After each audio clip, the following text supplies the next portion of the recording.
Hello, this is S&M on Sci-Fi. This is S. And this is M. Actually, we Wait did a that second. backwards. Man, Who was listening? no one's listening. Let's just edit the thing and delete it, but that's okay. Actually, nope, this is S. And this is M. With S&M on Sci-Fi. All right, seriously. This is time travel, so what we just experienced was a little time hiccup. We'll call it that. You know, time travel does work so well for explaining any kind of plot discrepancy. It was time travel. Doctor Who does it all the time. Why can't we? I agree totally. And more specifically, this is time travel for it's personal. It's personal. We're getting personal. So what we mean by that is time travel that applies to the protagonists, the main characters, in their own lives somehow. Somehow, right. Whether they be threatened by death, they change their future in some silly way. Or by specifically by changing their past, but not always. Not always. Some of them go into the future or end up in the future and make a decision to travel back or stay or whatever the case.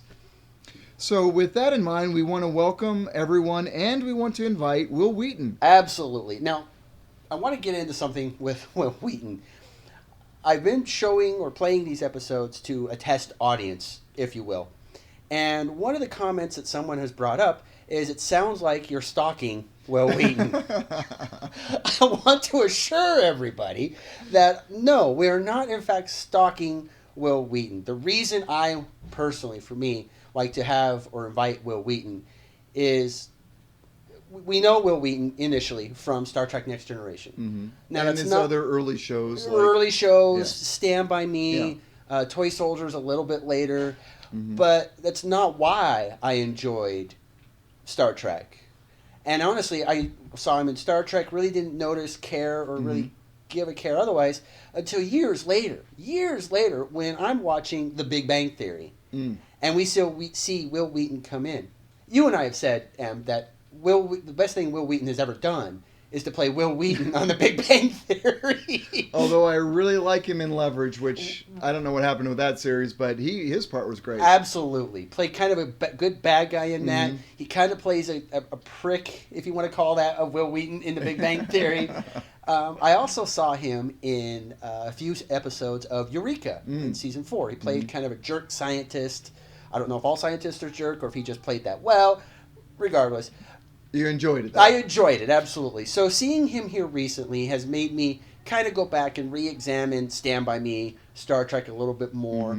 And I also listened to him on the Nerdist podcast. He was friends with Chris Hardwick, went to college, etc. So that makes me, through all this, I've really come to appreciate and like Wil Wheaton. And if there's ever a person that would feel like they wanted to come on a geeky show with two guys from nowhere, if there was ever a guy to do that, I do feel like it would be him, and I think he would appreciate it. I think he would like it. Awesome. That's really why we do this for Wil. So Wil, come on by, please, and kind of vindicate us, if you will. And you can join us. I don't know if you drink or not, but today what we have is some Mike's Hard Seasonal Edition Blood Orange. First time I've had these. I like it. What do you think? It's a little sweet because I'm not really a Mike's Hard anything kind of fan because of how sweet it is. But it's not bad. I'm digging it. But I do kind of like the blood orange. Mainly because blood says a little Klingon to me. I don't know. Yeah, oh, absolutely. This is definitely a Klingon drink. You're saying it's sweet, but it's much harder than most of the Mike's And that's drinks. why I'm liking it better than the others. That's exactly right. So... But anyway. So with that being said, let's start talking about this time travel thing. Do you want to lead us off here? Well, yeah. First off, obviously, we're not going to just leave you, and then come back after we watch a movie. What we've done, the whole point of this project, when M suggested it, was find a group of movies that have a common theme. And in this case, time travel where it's personal. Watch as many of them as we can. You and I have seen different ones, some of the same ones. And then we come back and discuss the movies themselves a little bit, identify what was good, bad. We're even going to get into some theories of time, etc., etc. It's going to be a wonderful episode. I'm actually really excited about it. And we really dug into what we thought, what is time travel as far as science fiction, because we really had a bunch of questionable movies. Does it qualify? Does it not qualify? Both on a technological level as well as on a story level. Right. One movie that I think of right out the gate was the butterfly effect. Mm-hmm. Was that in fact time travel, or was that more of an exploration of the alternate that could have been with him? For those that don't know, the butterfly effect has Ashton Kutcher. He kind of blacks out, kind of has a funky mind thing going on, and he writes these events down. Well, he's able to go back through these events, re-examine them, and explore what would happen if one of these events had changed in a specific way. And the next thing we see is him the same age he is throughout the entire movie, just in a different set of circumstances because of one event he changed in the past. Now, I saw that a long time ago. I believe even in one of these episodes he's lost body parts or something. Right, because the whole point of this is kind of cute. The whole point of the movie was he was after the attention of this girl, his favorite friend, and through those events he places a bomb, blows up in the mailbox, right? The mailbox, yeah. right. Blows it up. Flash forward, now he's in college, missing body parts. His best friend, but still not girlfriend, is that girl he's trying to get the attention. So he explores other possibilities. It comes out to be a pretty tragic story, which is probably why I like it, because a movie where the good guy doesn't win is always going to be high on my book. So let's start with this one, since we've talked about it. Sure. Does it qualify as science fiction? Is there a technological explanation for why he goes back in time? There is absolutely no explanation, magic, technological, alien, or otherwise. So it's just left undefined. It's left undefined, and it is really arguable, can you call it time travel? I have a hard time calling it time travel. The entire movie was not set up as a science fiction movie. It was a complete drama. That's what they wanted, that's what they set out, and that's why they left the whole time travel exploration thing kind of undefined. So really, to me, this movie doesn't apply to those listed movies where it is personal. And I think we found in a number of movies, the more it leaned towards the drama side, the less there was on the time travel side. Time travel was a mechanism, right? But it wasn't the focus of the movie. Wasn't focus of the movie. And you and I were talking earlier where we have a movie where time travel is the focus, is the point.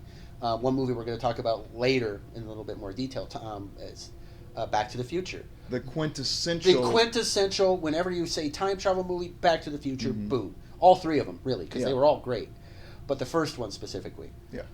You have the quintessential. There, time travel was the point, was the purpose, was the focal point of the movie. And honestly, there really is only one movie that sticks out where that's the case, and it's Back to the Future. Yeah. Other movies, while they tried it, come off kind of cheesy and lame and bad. Then you get other movies where it's not the focal point. For instance... You mean the time travel part? The time travel part, correct. Where it's not necessarily the focal point. But, for instance, another movie, again, we're going to talk about it later because it does apply to this list, is Flight of the Navigator. Flight of the Navigator wasn't the point of the entire movie. In fact, it's a very small part. The time travel. The time travel. It's a very small part. In fact, he doesn't actually travel through time until the very end of the movie. But it still affects him personally, and like I said, we'll get into that more. And another one that does something similar is Shrek Forever After. Now, clearly not a technology-based time travel, but at the very end of the movie, he travels back in time one day. One day, because he realizes I need to fix this. Well, he doesn't choose. It was the kiss. Oh, that's right. It was the kiss that shoved him back. And yes, we are talking about an animated cartoon, but it is time travel. And that was the point of all of this. Well, that kind of leads us into the first area of non-technology, magic and divine power that allows for time travel. And there were several movies that we came up with that were worth mentioning. We just kind of mentioned Shrek Forever After and the time travel piece from there. And the butterfly effect, right? That's a different subject. Yeah, let's you're come right. back to that one. Sure. Is looking at our list here, any of these jump out that you want to talk about? Harry Potter and the Prisoner of Azkaban. You're talking about when Hermione uses the spell. She has the necklace. The necklace. The time turner, right. That allows her to take more classes per day than anyone physically could. And I love that as a writing portion, because you hear about it and you kind of get the hints about it, at least Right. early on and throughout the book and the movie, of course. Right. 'Cause we're talking about movies here. But it's not until the end of the movie that it's really relevant as a device for the main character, Harry. Because it's not applicable to him until Right. then. We see Hermione doing all over the map. Mhm. We see her everywhere, and they're wondering, how is she doing this? How many classes is she taking? Now comes in the dramatic effect where Harry needs to go back in time. Well, of course, now here's the mechanism. They were setting it Right. up for the entire time so that Harry has a means to go back in time and go about it. And I love this mechanism specifically because it's a thing. Right. Which, in essence, is more of a technological aspect. Right, but it's based on magic. Right. And magic is wonderful, kind of like time travel, for explaining discontinuities. You can explain anything away with magic. Now, this is a great example, though, of how it's personal. Right. The time travel is specifically in the story because it relates to the events of the life of the character. Right. Harry actually sees himself call the Patronus charm to cast away the... What the heck was it? The shade, Dementors. The Dementors, Yeah. right.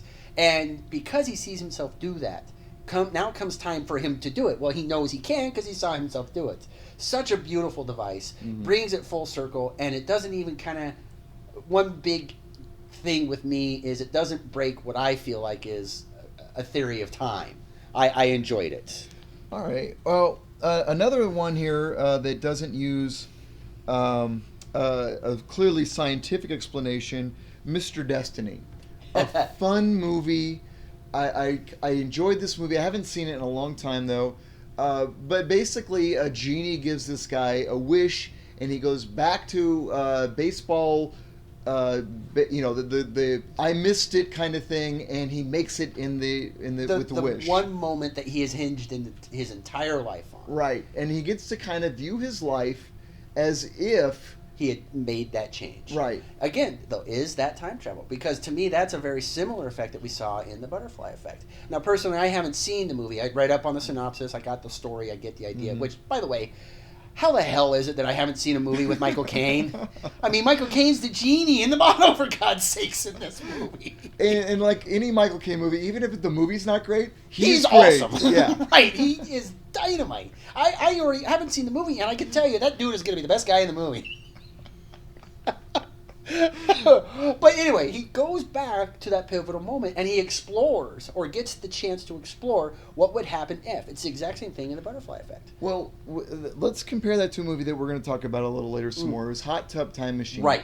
They clearly a mechanical, even though it's silly, they spill some Russian Red Bull on the controls of the time of the couldn't get hot more tub, silly with the whole process. and they go back in time. Well, that is a technological explanation. Right. It's mechanical, physical, whatever you want to call it, but it goes back. They go back in time, but they inhabit their old selves. They are not current age in the past. Right. They're themselves in the past. It's more of a metaphysical. The physical selves don't go back.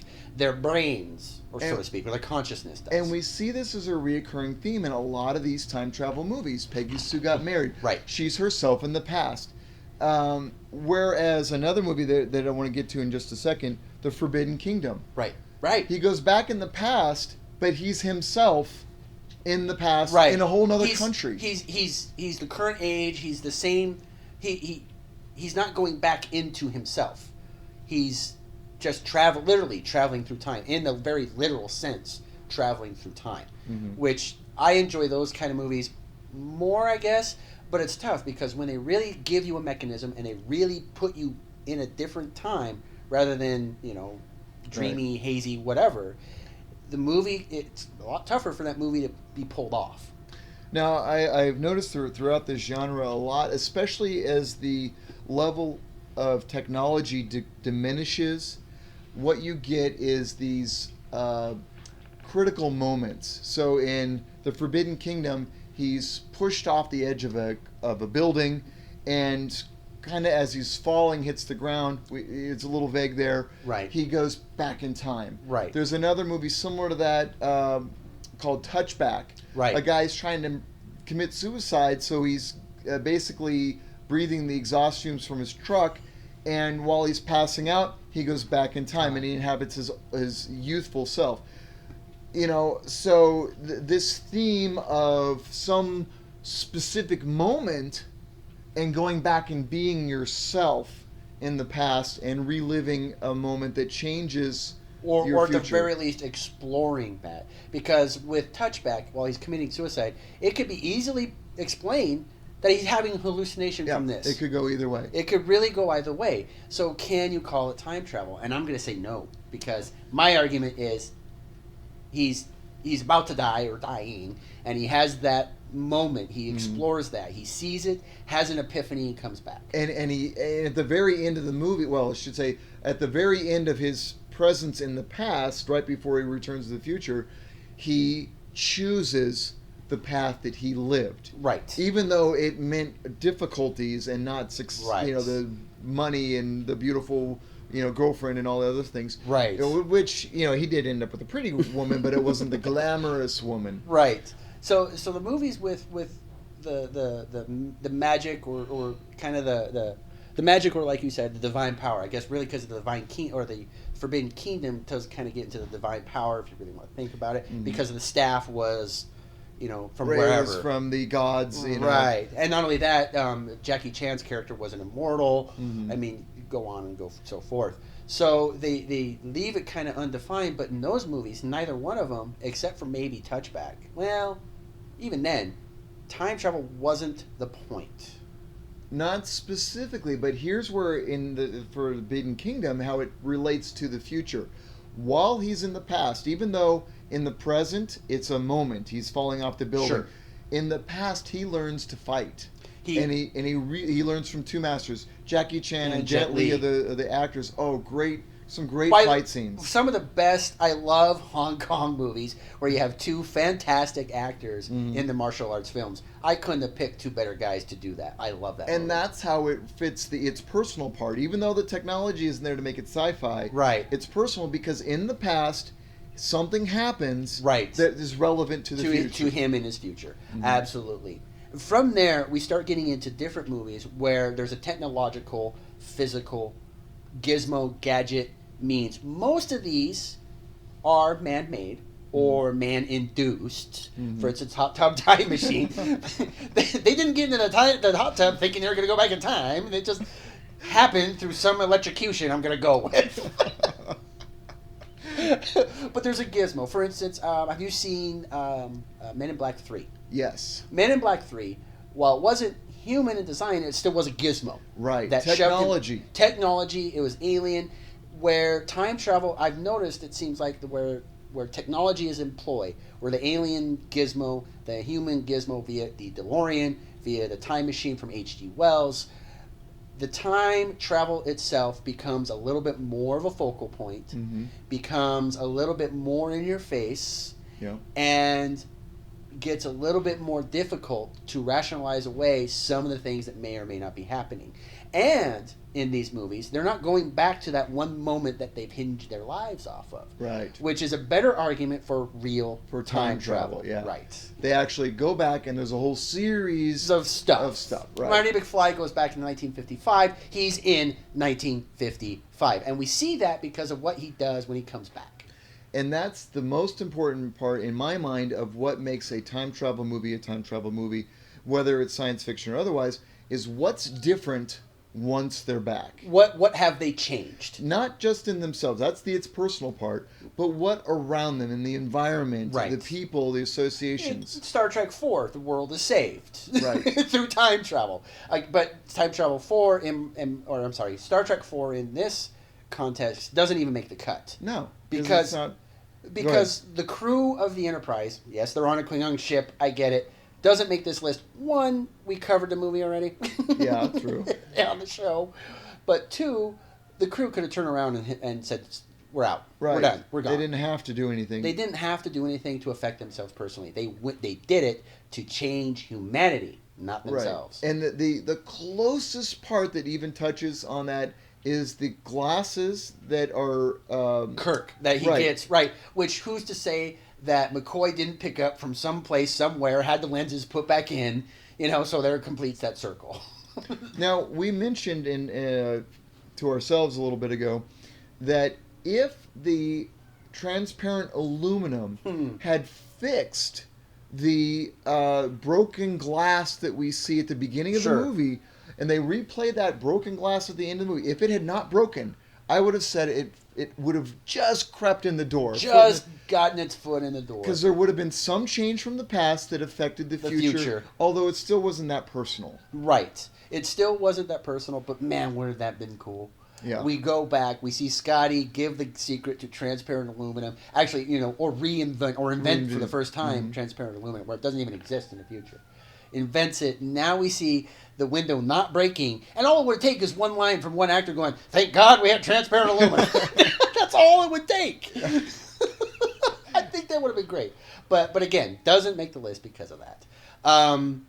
There's a few other movies out there, and none are coming right off the top of my head that do that. Actually, one.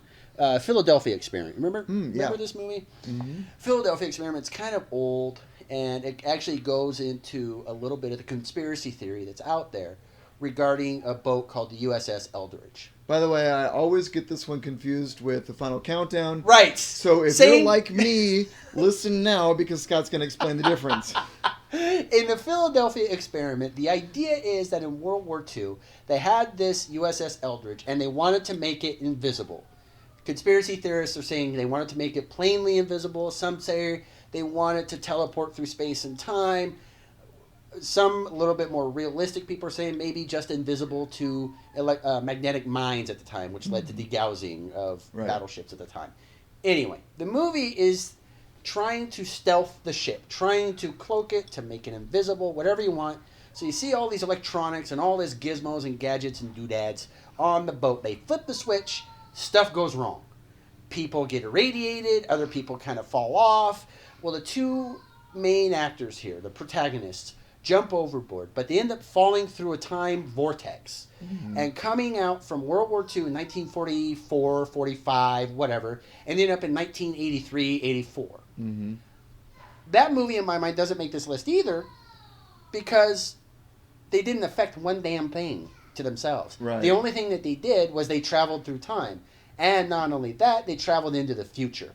Right. And in fact, they had to go back through another accidental portal right. to get back where nothing changed. In fact, the entire story was them getting back. That was it. Mm-hmm. That was the entire story. So there's, anyway, two movies that didn't really make this list in my mind. As we're kind of working through these, I just want to let our audience know we are going through what doesn't qualify first. And then we're going to get into some of the movies that we think where we're going to really hit the mark. Where we're going to spin the meat and potatoes, basically, of this episode. And not only that, we're just having fun talking about it. I mean, seriously. Because when it comes... I am a science physics geek. I have read so many books on time itself, the physics of time. One of the best people to ever read about or read a book from is Sean Carroll, who's a physicist, who wrote several books. But the idea of time is absolutely amazing to me, how we move through it, how it moves, if you will. So movies exploring time travel really rate high on my list. Not only are they sci-fi, but man, is it fun to think about. And unlike most science fiction, there's a balance with time travel of the possibility of it and the real world physics. Right. You can say, oh, we're going to have laser guns in the future, or you can say, we're going to travel to other planets. And that's a whole different level to me of the physics involved. Right. And the possibility of time travel. Right. And I think time travel teases us. It seems like it could be possible, but at the same time, the physics of it seems so impossible. Right. So as a human, the plausibility and the impossibility come together and just have so many, at least as far as science fiction goes, so many opportunities for great stories. Great stories. I think I told you once that someone said, and I couldn't even begin to tell you who it was. Someone said outlined the difference between fantasy and science fiction.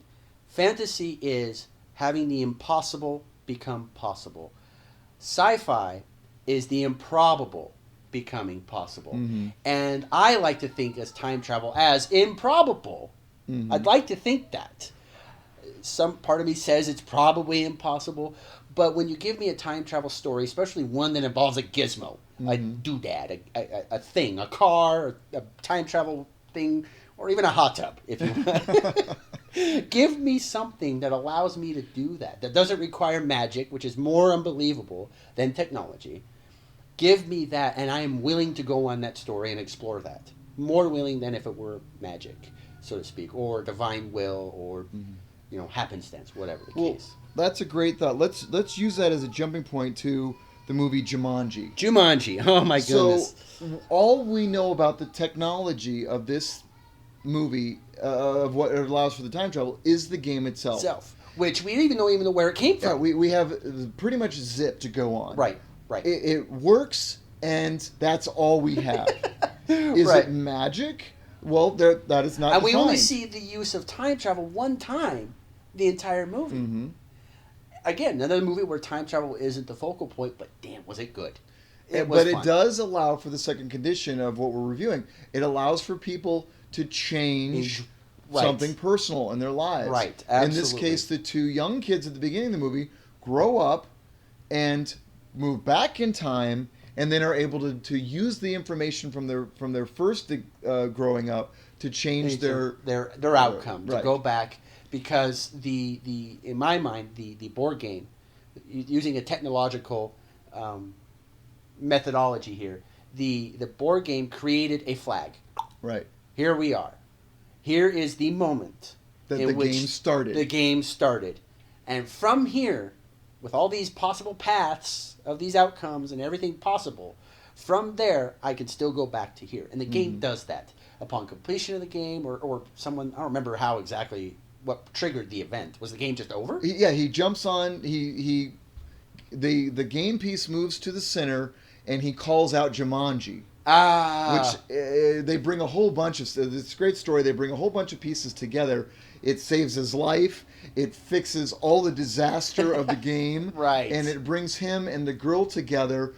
And throughout the movie, she wants to kiss him. Right. And it's not until they get back into the past, or their present, really. Right. That they finally have that kiss. And then you jump forward into the future again now and see the results now together, of their change. etc. The game's no longer there. Right. But there's one real great tidbit. It's the perception of the people to the game. What we're talking about now, what allows for it. In the movie, the kids in the past, the 19 whatever, back in the day, they go, oh, it must be magnetics. Because that's relevant to them and their technology. In the future, the kids define it as it must be digital or whatever. Right. So that is a key part to any science fiction movie.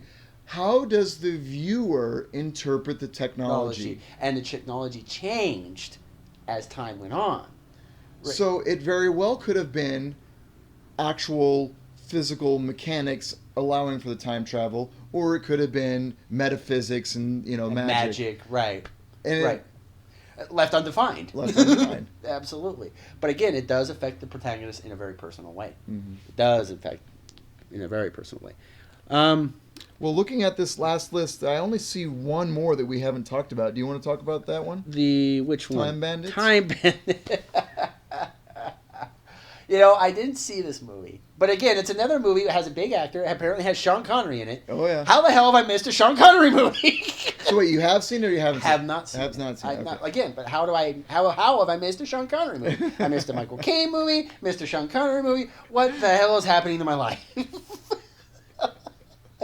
But I did read the synopsis on this movie, and it sounds like... Well, actually, you've seen it. So. I've seen it, yeah. I love this movie. I own a copy of it, VHS and DVD, and now I have it on Blu-ray, and I think I even have it as a digital download. it's a wonderful movie, but let me caveat that with I saw it when I was young and it struck me then, so I'm a little bit nostalgic to it. So Gotcha. other people may not see what I see in it. As far as time travel goes, there's God. He he's defined as the supreme being, Right. and he basically has this map that he created so that his employees, which are a bunch of Dwarfs, elves, if I remember right. little people. I don't want to be politically incorrect there. Right. But those are his employees, and who they chose for the actors, I don't know, but they did a great job. Sure. And they recruit by happenstance a boy to be a part of their group because he's kind of smart, Okay. and they kind of have some trouble figuring things out, and they kind of realize that he's going to help them along. In any case, to make a long story short, they jump through time. At the end of the movie, the boy gets returned to the present.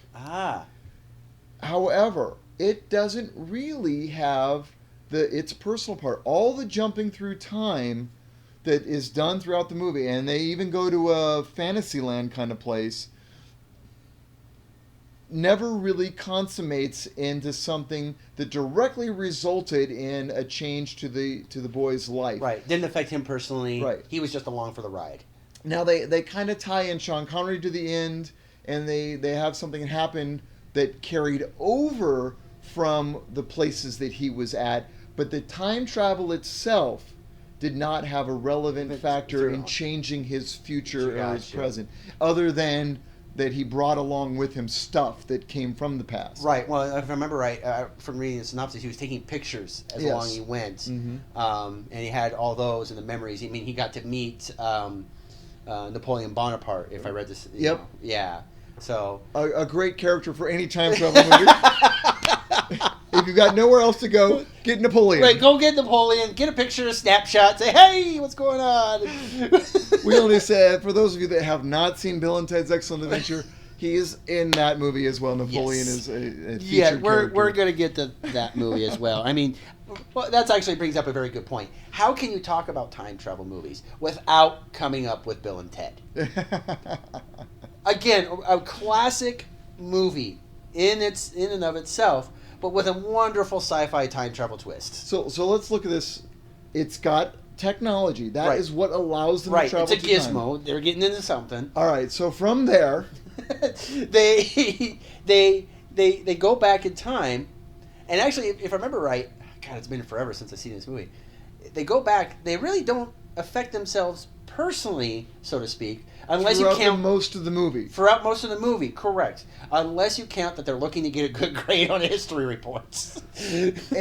And I got you there. I would add, for those of you and ourselves that want to be highly technical, while they're in the police station towards the end of the movie, right, they make mental notes to go back in time. And like, for instance, they need to leave the car keys at a specific spot so they can go get them. Right. That allows for it to fit this genre. Right. They use time travel to make something happen that's relevant in the current time that they did in the past. Right. That way they could keep moving forward. And it worked out really well as far as time continuity. Yes, it's a hilarious movie. And honestly, Bill, probably my favorite Keanu Reeves movie of all time. Come on, you love The Matrix. I do love The Matrix, but not because of him. We will be doing an episode on The Matrix, but that's not here or now. For Keanu Reeves, you like Bill and Ted's Excellent Adventure. For Keanu Reeves, I love Bill and Ted's Excellent Adventure. Because, well, I mean, they're just goofy, absolutely weird. But the funny part is, as goofy of a movie as it was, they did a wonderful job of sticking to time continuity. They realized that they had to go back in time to place or move or do certain objects to get them going forward. There's a movie out there with Ben Affleck. Mm-hmm. Ben Affleck comes up with a technology that allows him to see the future. Yes, I've seen this movie. I can't remember the name of it, though. Do you? I'll think of it. I can't remember. Anyway, it's the same thing. Because he's able to see the future, he puts certain things in certain places, sets up a chain of events to ensure that it's the future he sees. And that's exactly what we have with Bill and Ted. Spoiler for you. He hides the lottery ticket at the bottom of the birdcage. Yes.